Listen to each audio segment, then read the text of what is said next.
તો એ પોતે સત્સંગ કરતા, બધા મહાપુરુષોએ સત્સંગ કર્યો જ છે. એટલે એ સત્સંગ કરતા એટલે પછી એ વાત એકની કરતા એમ, એટલે એકની વાત કરતા એટલે આ બ્રાહ્મણોને એ હોય એ લોકોને એમ થયું કે સારું આ આવું કરશે તો આપણું બધી રોજીરોટીને કંઈક વાંધો આવશે. એમાં એક બ્રાહ્મણને એના પર થોડોક ક્રોધ ઉપજ્યો. એટલે એ જ્યાં બુદ્ધ સત્સંગ કરતા હતા ત્યાં જઈ અને બુદ્ધના ઉપર થૂક્યો. તો બુદ્ધ ભગવાનના અનુયાયીઓ હોય બધા અને એને પકડી લીધો અને બુદ્ધ ભગવાને કીધું કે આને કંઈક મારી બારીને આને તો પતાવી દેવો જોઈએ. એટલે બુદ્ધ ભગવાને એને કીધું કે તમે એ રહેવા દો, એને છોડી દો, છોડી મૂકો, હું એને પ્રેમ કરું છું, તમે એને જવા દો. એટલે બધા એને છોડી દીધો ને બ્રાહ્મણ વયો ગયો. પછી ગયો પછી એને વિચાર્યું કે સારું મેં આ વ્યક્તિ ઉપર આટલું બધું આવું કર્યું તો ખરેખર તો એણે મને મોકો હતો તો મારીને પાડી દેવો જોઈએ, છતાં એણે આવું ન કર્યું. એટલે એને એના પ્રત્યે પાછી પ્રેમ ઉપજ્યો બુદ્ધ પ્રત્યે. પાછો બીજે દિવસે એની પાસે ગયો, એના શરણમાં પડી ગયો અને માફી માંગી કે ભાઈ ભગવાન મેં તમારી ઉપર કાલે આવું કર્યું હતું તો મને માફી આપો. એટલે ત્યારે બુદ્ધ ભગવાન કીધું કે એ જે તે કર્યું હતું એ તું અત્યારે નથી, અને તું જે બુદ્ધ ઉપર થૂક્યો તો એ બુદ્ધે અત્યારે નથી. કારણ કે એ તો બાપુએ વાત કરી કે એ વર્તમાન, એટલે એ કે જે તે કર્યું હતું એ બુદ્ધ તો ગઈકાલે, આપણે રોજ જન્મી છે રોજ મરી છે, શરીરનું મૃત્યુ થાય તેથી મર્યા એવું નથી. આજ ગઈકાલે જે થયું એ ભૂતકાળ થઈ ગયું. આપણે સત્સંગમાં એકવાર એક મુદ્દો ઉઠ્યો હતો, છાપામાં એક લેખ આવ્યો હતો, બાપુએ વચાવ્યો હતો કે શબ્દ અહીંથી બહાર પડ્યા ભેગા ભૂતકાળ થઈ જાય. એટલે બુદ્ધે એને એમ કીધું કે ભાઈ એ થયું હતું એ ગઈકાલે, એ તો ભૂતકાળ થઈ ગયું, હવે આજ તું એ નથી હું એ નથી. પછી એમ કહેવાય કે ભાઈ ઘણા એમ કહે કે ભાઈ હું ગંગા 4 વાર નાહ્યો, હરિદ્વાર નાહ્યો, તો એમાં એક મુદ્દો આવ્યો હતો કે ભાઈ તમે એકને એક નદીમાં બીજી વાર નાહી શકતા નથી. શું કામ? કે એનો પ્રવાહ તો વહે જ છે. નામ ભલે છે પણ એ પાણી નથી હોતું, તમે એ નથી હોતા. વસ્તુ એ કહેવાય ખરી પણ એ આખો મુદ્દો અલગ છે. હમણાં વચ્ચે વાત થઈ, બાપુ એમ કે ભાઈ ગુણુભાઈ એમ કે પોતા ઉપર લક્ષ રાખવાનું, શબ્દોની મારામારી કેવી એમ સત્સંગમાં અરુણ બાપુ કહે ઘણી વાર કે ભાઈ પોતા ઉપર લક્ષ રાખવું. આપણે ઘરમાં ઓલું પોતું હોય ને એની માથે લક્ષની ગોટી રાખી અને બેસી, તો એ વસ્તુ નથી, શબ્દની સમજણ છે. પોતા ઉપર લક્ષ રાખવું પડે, પોતાના ઉપર લક્ષ્ય રાખવું એમ કે પોતે શું કરે છે, સામે જે કહું એવું હોય. અને અહીંયા તો વાત થઈ ભાઈ સામે બીજું કોઈ છે જ નહીં, પણ એ એક સમજણ છે. બાકી તો અનેક અત્યારે કેટલા બેઠા છે. હરજીવન બાપાની વાત કરીએ આપણે, એને આપણે તો સાંભળેલું જ છે સત્સંગમાં જ કે અરુણ ભગવાને એને કીધું ભાઈ તારી ઘરે એક જણો જ આવશે ને એક જ જશે. તો ક્યાં કેટલા હાઇટના લેવલની વાત છે. તો એક સમજણ છે. પછી એણે એ સાબિતે કરી દીધું કે બીજા દિવસે ગયા બાપુ કે ભાઈ મારી ઘરે ખાલી કે 17 જણા આવ્યા હતા, તમે કહેતા હતા ને એક જ આવશે કે, તો કાંઈ વાંધો નહીં 17 બોલાવી આવજે કે. એટલે આવે તો કે બધાને ભેગા કરજે, તો કાંઈ વાંધો નહીં. પાછા બધાને બોલાવીને ભેગા કર્યા. પછી કે હવે આ 17ને કોઈ બી એક ફળ કે ફ્રૂટ દેખાડે કે ભાઈ આ શું છે, તો કે કેળું. તો કે બધાએ કેળું કીધું, એનો મતલબ શું થયો, તો કે 17 એમાં ન્યાય આપવાવાળો તો એક જ થયો ને, અથવા 17 એવું શું, તો 17 તો એક જ ને એમ. 17 તો 2 નથી, યસ 18 એક જ, પછી ગમે એ સંખ્યા લ્યો એક જ થાય. એટલે અર્જુન બાપાએ એને પ્રેક્ટિકલ કરાવીને સાબિત કર્યું કે બધામાં જે છે એ તત્વ એક જ છે. આપણને નોખું નોખું ભાષે છે, પણ એક સમજણ છે, સમજણથી જેવું. આ કોઈ ઓલી શું કહેવાય કે એને કંઈક શબ્દો મને યાદ નથી આવતો, હમણાં જ બોલાવાનું પણ યાદ નથી આવતું. તર્ક વિતર્ક કરવાની ઓલો વિષય નથી, એક સમજણ છે, સમજી લેવું. અને ગુરુએ આપણને સમજણ આપી, બધાને એ સમજણ આપી એક જ છે, એમાં ક્યાંય અલગ અલગ છે જ નહીં. જે આપણું સ્વરૂપ બતાવ્યું એ સત્ય છે, અને એમાં આપણે જેટલા સ્થિર રહી એટલો આપણને લાભ છે. બાકી સુધરવાનું ગુરુજીને છે એ નક્કી રાખી સત્સંગનો સુધરવાનું તો ગુરુને બસ અમે બધા સુધરેલા જ છે, એ નક્કી રાખીને જીવન જીવવું. બોલીએ સદગુરુ અત્યાર જેટલા ગુરુ થઈ જાય સુધર્યા ને કે છેલ્લા સુધર્યા, સુધરવાનું ગુરુને જ હોય.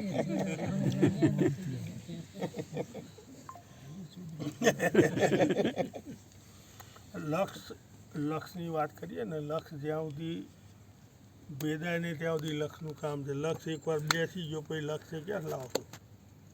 બધું જબરું કામ છે આ તો ભાઈ. હવે બધું એક એક ખોડિયા જ નીકળી જાય, કરું રહે નહીં એવું છે. બધું સાપેક્ષ જ્ઞાન છે, એકથી બીજું, બીજાથી પહેલું, પહેલાંથી બીજું. અવિનાશી છે, અવિનાશી. આ વિનાશી જોઈએ એટલે અવિનાશી કહે છે. આ બધો વિનાશ થતો જુએ છે ને એટલે કે અવિનાશી છે. કોણ કલ્પ છે, કલ્પના સિવાય કંઈ નથી. મારો લક્ષ મારી પર કેવી રીતે બેસે? હું જ છું મારી પર લક્ષ છે, પાછો બેહાડો પાછું બીજું ઊભું કરવું ને. એટલે બહુ આ તો બોલાયું નથી ભાઈ, બહુ અલગ વસ્તુ છે. જેને સમજાઈ ગઈ નહીં તો વા નળીમાં ફૂંક. આ તરંગ છે ને સાહેબ, આમ મૂક્યું એટલે ચારે બાર ઢગલી થાય, વચ્ચે ખાડો થાય જ. અક્ષર ઉઠે એટલે બીજું એ તરંગ ઊભું થાય. આ તરંગ જ છે. અક્ષર માત્ર તરંગ છે, અને તું છે અતરંગ પોતે. આને પકડ્યા વગર ચાલતું નથી ને. આ ભૂત થઈ જાય તરત. આ પેલી મેં કીધેલી ને એ વાત છે કે જો ભૂત થઈને આવ્યો, પહેલાં કીધેલી અત્યારે પકડીને આવ્યો, આ ભૂત ના કહેવાય?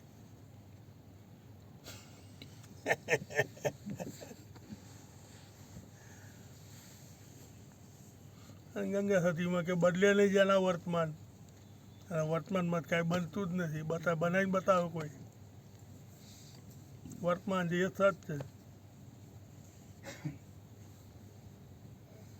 જે છે ને છે એટલું કહેવાય એવું નથી. જેને સમજી ગયા ને એટલે પછી સાત થઈ ગયા.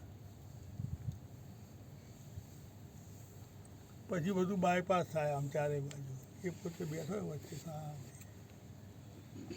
એટલે પછી સત્સંગ કોઈ કામનો જ નથી. પછી ક્યાં આ સત્સંગ કામનો ક્યાં સુધી? અસત છે ત્યાં સુધી સતનું કામ છે. અસત ઉડી ગયું, સત ક્યાં જાય? એકલું જતું રહીએ. અધર્મ મટી જાય, ધર્મ ક્યાં સુધી રહે? ધર્મનું આચરણ ક્યાં સુધી? અધર્મ છે ત્યાં સુધી. અધર્મ કરે ધર્મ એકલો શું કરે? એ ઉડી જાય. આ બધું આ બધું એકબીજાનું પૂરક છે. એક ગયું એટલે બીજું ગયું. પછી તો રાખી ના કાય એને રાખવા ધારો તો ના રહે. જ્ઞાનની જરૂર ક્યાં હોતી? અજ્ઞાન છે ત્યાં હોતી. અજ્ઞાન મટી ગયું એટલે જ્ઞાન એનું કામ કરીને જતું રહે, સમજી જાય. ભાઈ મને આવું દેખાય. ના તમે બરાબર વાત છે. હું તો તમને ત્યાં લગીને કહી દઉં, ગુરુની જરૂર રહી ક્યાં લગીન? શિષ્ય ગુરુની તમે બોલ્યા નહીં વટમાં કે ગુરુની જરૂર ક્યાં લગીન? પહોંચવાનું ક્યાં લગીન? એવું છે. બે વાત છે. અને પછી ગુરુ મીટી જાય ને પછી તમને દર્શન કરાવી દે, વાત પૂરી થઈ ગઈ. બહુ ધ્યાન રાખો સાહેબ. પછી મિથ્યા વ્યવહાર રહે છે. અને મિથ્યામાં ગુરુ કહેવા પડશે, માનવાય પડશે, શિષ્ય કહેવા પડશે, માનવા પડશે, વ્યવહાર કરવા પડશે, બધું જ મિથ્યા છે, કંઈ જ સત્ય નથી. બધું સપનું. આને નહીં, અત્યારે છો એટલે બધું સત્ય. પછી હમ. બાપને બાપ જ કહેવો પડે, પણ સ્વરૂપમાં જતા રહો ત્યાં બાપે નથી ને તમે ક્યાં છો પછી તો? સ્ત્રી પુરુષ એ નથી તમને પણ તમે જ નથી કાંઈ પછી નહીં. તો.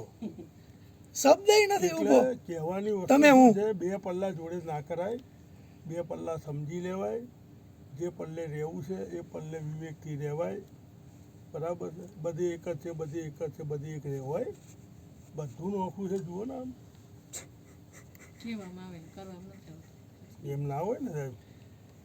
એમાં બધું કહેવામાં આવે નોખું છે ને કરવામાં નથી અલ્યા આવતું ને એ બધું અઘરું છે. કાંતાબેન તમે શાંતાબેન જો હું એવી વાત કરું ને તો સામે ચર્ચા ચડતી થાય, સમજ્યા તમે વાત મારી? ચર્ચા હમણાં હું એવી વાત ચડતી કરું ને એટલે એવું થાય, આ તો બે વાત થાય. એટલે સમજવાનું છે આ. Actually આ આ અનુભવની વાત છે બેન, સમજાવવાની વાત ખાલી નથી. સમજની જ વાત છે આ. અનુભવ તમને થશે ને તો જ શબ્દથી ન સમજાય. માનવાની વાત નથી, જાણવાની વાત. મારું ગુરુ બનવું મિથ્યા અને સામે તમારું શિષ્ય બનવું મિથ્યા છે. મને જ્ઞાન થવું મિથ્યા છે ને તમને અજ્ઞાન થવું મિથ્યા છે. બધું જ મિથ્યા છે.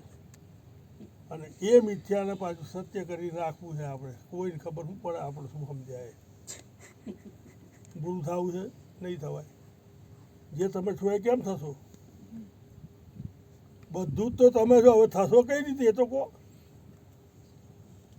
ઈ સમજીને ઓલા હાથા તોરા વયા એના ગયા. બાપના દીકરા તમે છો, અહીં દીકરાના બાપ તમે છો, બધું તો તમે છો. કઈ રીતે થશો? થવાય એવું કાંઈ છે જ નહીં. અને તે છતાં બધું જ થઈને રમવું છે આપણે. આ રમત છે સાહેબ. હા મિથ્યા.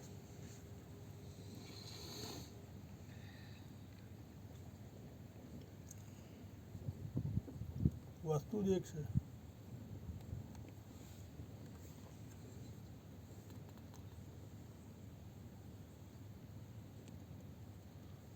એક સો ભવિષ્યામી. મોજ કરવાની છે, મોજ ભગત, મોજ છે. આપણે અહીં બેઠા સત્સંગ કરવા આ મિથ્યા છે.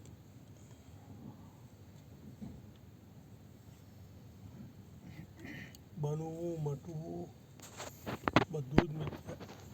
કે સત્ય માટે આમાંનું કાંઈ નથી પાછું. પેલો કે આજે મેં મને ઓળખ્યો, એટલે કઈ રીતે ઓળખ્યો? તે તું જ છે ને, તને કઈ રીતે ઓળખ્યો? ભાઈ બીજો ક્યાં કાઢ્યો ઓળખનારો?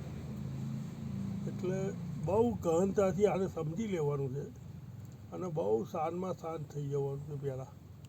પહેલાં આને પાકું અંદરથી એકદમ નક્કી થઈ જાય, પછી બજારમાં રમવા નીકળાય. રમવું છે આપણે, રમવા માટે તો આ બધું થયું છે. રમવું જ છે અને પરિપૂર્ણ પાત્રતા ભજવવી છે પાછી. એમ નહીં ભાગી જવું છે. દાઢા વધારે બાવા થતા હોય બધાને દાઢા ઉગાડવા ન કરાવીએ તો બાવા છીએ. એટલે એવું કાંઈ બનવું નથી આપણે. અને આમાં આશ્રય લીધો છે આપણે જન્મથી મરણ સુધી. કદાચ માનીએ આપણે કે આ દેહનો જન્મ થયો છે તો આપણું આશ્રય સ્થાન કયું? કઈ દી આની બહાર નીકળ્યા તમે? તો નવો આશ્રમ બનાવવાની એ જરૂર નથી. બહુ ધ્યાન રાખજો સાહેબ. આને લઈને ફરો છો જન્મથી મૃત્યુ સુધી. અને જ્યાં લઈ જાઓ ત્યાં જાઓ છો. તો આ દિવાલો કરીને આશ્રમ કરવાની જરૂર ખરી? આશ્રયમાં તો રહેલા જ છો તમે દેહના. દેહના આશ્રય બોલીએ છીએ, જોઈએ છે, સાંભળીએ છીએ, કરીએ છીએ, વાતો કરીએ, સમજીએ છીએ. તો આ તો આશ્રય સ્થાન છે. તો ગુરુ તો આમાં બિરાજમાન છે. આખો ઠાઠ ગુરુનો છે ને આ આશ્રમ નથી. તો ભાઈ નવા કરવા છે. જે આશ્રય સ્થાન છે જન્મથી મૃત્યુ સુધી, એના આશ્રમ ના કહેવાય આને? ફરતો ફરતો આને મૂકીને જઈએ ક્યાં આશ્રમમાં આપણે? એટલે આ બધું જે ચાલે છે બનાવટો બધી, એને ચાલવા દઈએ આપણે. એમ માથા ગુના કરીએ. આપણે સમજીએ અને આપણે ચૂપ રહીએ. જે કરતું એને કરવા દઈએ. જન્મથી મૃત્યુ સુધી આશ્રય સ્થાન કયું? આ દેહ. આની બહાર કોઈ નીકળ્યું બતાવો મને. આની બહાર નીકળાય છે. નથી નીકળાતું એવું નથી હો પાછું. જ્ઞાનથી જાગૃત નીકળાય છે. કેમ કે આપણું સ્વરૂપ તો પાછું પરમ ચેતન જ છે. જન્મ મરણવાળું નથી. એ વાત આખી જુદી થઈ જાય પછી. એટલે ધીરજ રાખીને સેવવું પડે, સમજવું પડે. વળી પાછી ધીરજ રાખીએ, સમજીએ, એમ કરતાં કરતાં પછી સમજણ આવી જાય પછી આમાં કોઈ જ્ઞાન કરવાના હોતા નથી. આના જ્ઞાન ક્યાંથી લાવવા? આ તો ઘડીક ભેગા થયા છો તો આપણે વાતો કરીએ, આના જ્ઞાન ક્યાંથી લાવશો? જે શાંત તમને પોતાને સમજી ગઈ, તમે શાંત થઈ ગયા, ખબર પડી ગઈ, પૂરું થઈ ગયું. એક વ્યવહારિક સત્ય રહી જાય છે અને એ રાખો ત્યાં સુધી. એ રાખ આયા છોડીને બહાર જનારા કેટલા છે તો આમ મૂકીને જતા નીકળી જાય. આ ખોખું ખાલી પડ્યું હોય, પોતાની અવસ્થામાં જતો રહે માણસ. એવું છે આમાં.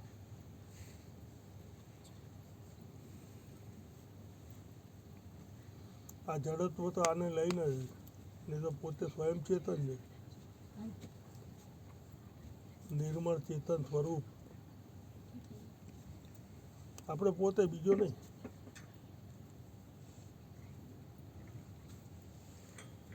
સ્વયં જોગી અરૂપ. અરૂપ છે, રૂપ નથી, કાયા નથી. મારી બોલવું છે? બોલ બોલ. બોલો બોલો બોલો બે શબ્દ. બોલો બોલાય. અલ્યા બોલો મારી. અરે માં તું બે શબ્દ બોલીશ તો મજા આવશે.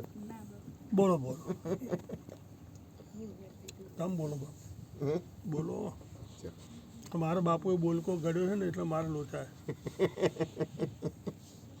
જો એક વસ્તુ યાદ રાખો, પ્રથમ સદગુરુ સંતો અને મહાપુરુષોની જ્યારે સભા હોય ને તો પ્રથમ પહેલા થોડોક વિવેક જરૂરી છે. બીજું નડે છે હું ખબર છે, મૂળ પ્રકૃતિ. આપણી મૂળ પ્રકૃતિનું આપણને ધ્યાન હોવું છે. હું ઘણી વાર કહું ગુરુ કૃપાથી કે આપણા લખણ છે ને એમાં આપણા લખણની જ્યાં સુધી આપણને ખબર ન પડે ને ત્યાં સુધી આપણે જાગૃત નથી. હવે લખણમાં શું હોય ખબર છે, મૂળમાં શું પડ્યું હોય ખબર છે કે થોડીક સૂક્ષ્મ અહમ પડ્યો હોય. સૂક્ષ્મ હું ખોટે રસ્તે નહીં ચડાવું. હું કોઈ દિવસ મન ફાવતું નથી. હું કોઈની સ્વતંત્ર જૂટવું નહીં. મને એ ગમે નહીં. મને ગુરુ મહારાજની કૃપા, સદગુરુની કૃપા, મને કોઈની સ્વતંત્રતા જૂટવી કોઈ દી ન ગમે. બીજું મને આ છે ને સત્સંગ છે ને એ એક વાત ઉપર બીજી વાત કરવી કે જીતવી એ નામ સત્સંગ નથી. ભલે બરાબર છે, જે કાંઈ થાય એ બરાબર છે, એની યાર કાંઈ લેવા દેવા નથી. પણ થોડુંક મને અંદર એવું સમજાય કે થોડુંક કોઈ પણ શબ્દ હોય ને એને સમજીને પીવા. કોઈ પણ શબ્દ હોય ને, આજે કોઈ પણ વ્યક્તિ આપણને કોઈ પણ શબ્દ કહે ને તો એ સમજીને પીવા, એને ફગવી ન દેવા. કારણ કે પોતાનું જીવન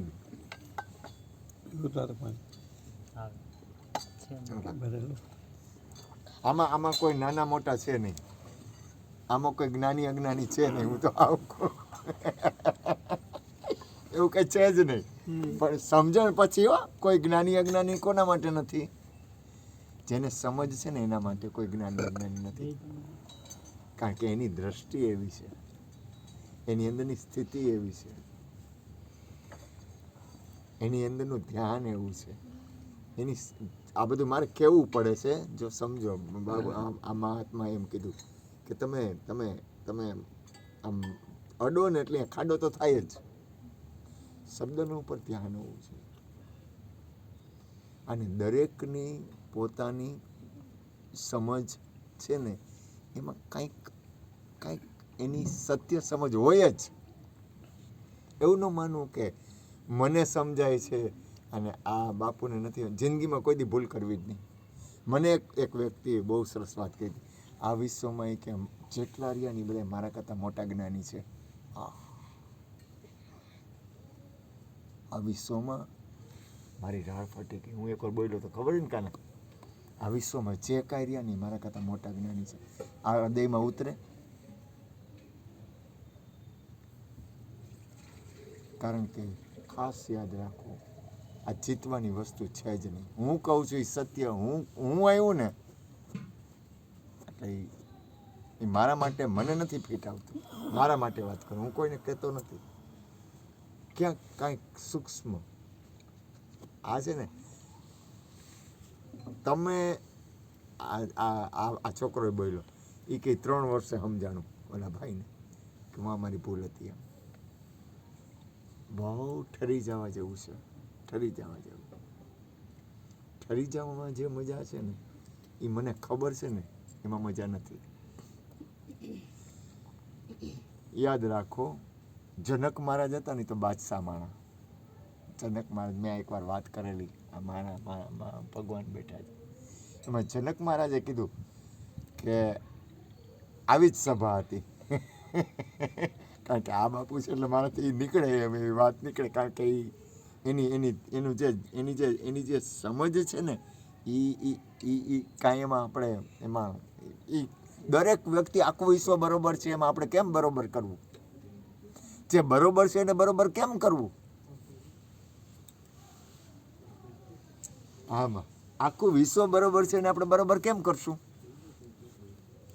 એમાં જનક મહારાજ તો બહુ સેન્સા. એમ સેન્સા એટલે જનક મહારાજ એટલે જેને કહેવાય ને કે વિદેહ દશા, પૂર્ણ સ્થિતિ. એમાં જનક મહારાજે કીધું આમાં કોઈ જ્ઞાની હોય, આ જનક મહારાજની સભા એટલે આ નાય તારો ભાવ છે સ્વીકાર.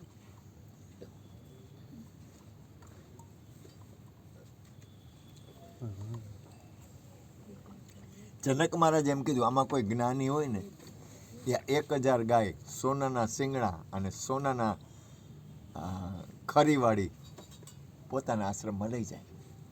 આમાં કોઈ જ્ઞાની હોય તો.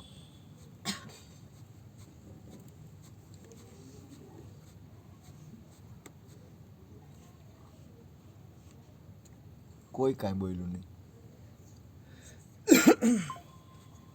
કોઈ કાંઈ બોલ્યું જ નહીં. એમાં યાજ્ઞવલ્ક બોલ્યા. એ કે એલા હે એ કે જાણતી કે આ ગાયુંનો મને મોહ થાય છે, આપણા આશ્રમે લઈ લે. શું કીધું એને? આ ગાયુંનો મને મોહ થાય છે, આ આશ્રમમાં લઈ લે આપણા. એ કે તો હવે ગાર્ગી એટલી બાદશાહ અને યાજ્ઞવલ્ક એટલે વિશ્વનો શહેનશાહ. હું એને વંદન કરું છું, ભલે એક જ છે. એને એમ ન કીધું, એને કંઈ કીધું જ નહીં. એ કે ગાયુંનો મને મોહ થાય છે, આપણા આશ્રમમાં લઈ લે. કે એ કાના આપણા આશ્રમમાં લઈ લે. તો બધા ખળભળવા માંડ્યા. એ કે તું કઈ રીતે એ કે આ પ્રશ્નનો જવાબ દીધા વગર લઈ જાય? કે તો કે બોલો ને. એને જે પ્રશ્ન કર્યા છે એટલી બધી સ્થિતિ હતી. પ્રશ્નનો મને યાદ નથી, પણ એ સંવાદ છે. એમાં એ મહાપુરુષોની છે ને એની અંદરની સ્થિતિ, એની અંદરની કરુણા, એની અંદરની સમજ. એમાં ગાર્ગી બધાય પ્રશ્ન પૂછે છે. બધાય પ્રશ્ન પૂછતા છેલ્લે કે ઉભા રહીએ કે તમે બધાય રહેવા દો. ગાર્ગી કે હું પ્રશ્ન કરું. પછી ગાર્ગી પ્રશ્ન કરે. ગાર્ગી પ્રશ્ન કરીને સાબિત એ કરવા માંગે છે, જો ધ્યાન આપો, કે યાજ્ઞવલ્ક સત્ય છે. ગાર્ગીએ સાબિત શું કરાવડાવ્યું? સત્ય છે. યાજ્ઞવલ્ક સત્ય છે એ સાબિત કરાવવા માટે ગાર્ગી બોલી.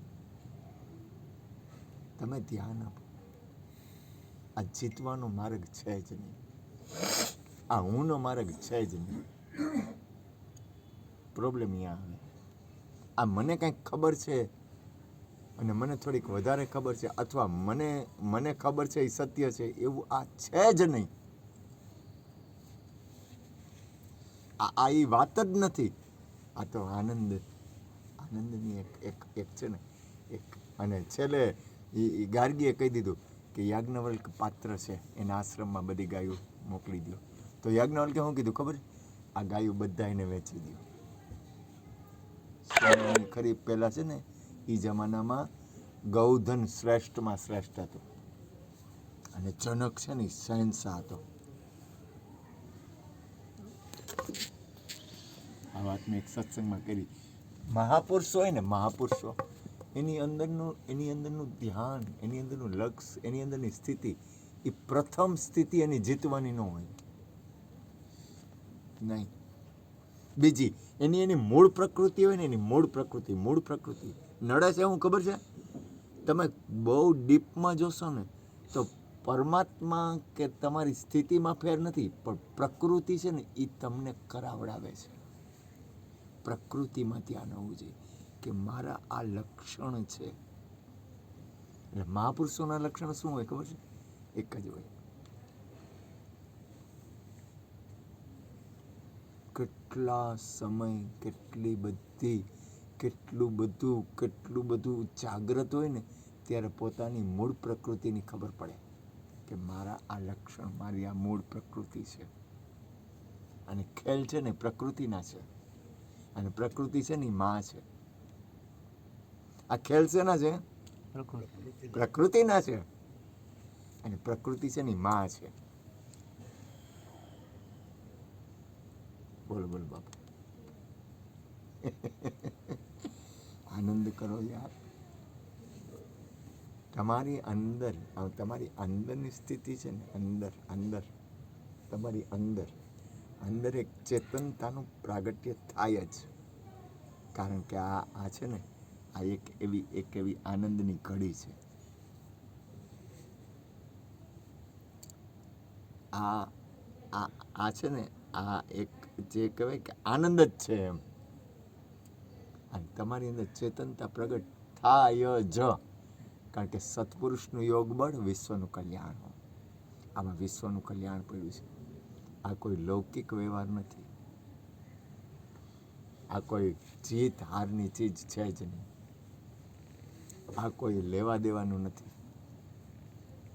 આ એક સ્થિતિ છે, તમારી ખુદની સ્થિતિની મોજ છે. આ આપણે પોતાની જે ઓલું કે ને, મુજે મેરી મસ્તી કહાને કહી, આપણા બધાની આ મસ્તી છે, મસ્તી. એટલે આ મસ્તીથી આપણે મસ્તીમાં આવ્યા છીએ. તમે ધ્યાન આપો યાર. તમે આ બધું ભૂલી જાઓ, બધું ભૂલાઈ જાય. ભૂલી જાઓ એમ નથી કહેતો, બધું છૂટી જાય. છોડવું ન પડે, છૂટી જાય. એટલે બાપા કોઈ બે ભજન સંભળાવો ને, તમને થોડોક આનંદ આવે. પછી કઈ મને આનંદ જ ભલે ને બાપા. ગુરુવાર હું આપણે સાંભળવા માટે આવ્યા ભગવાન. આપણે કાલ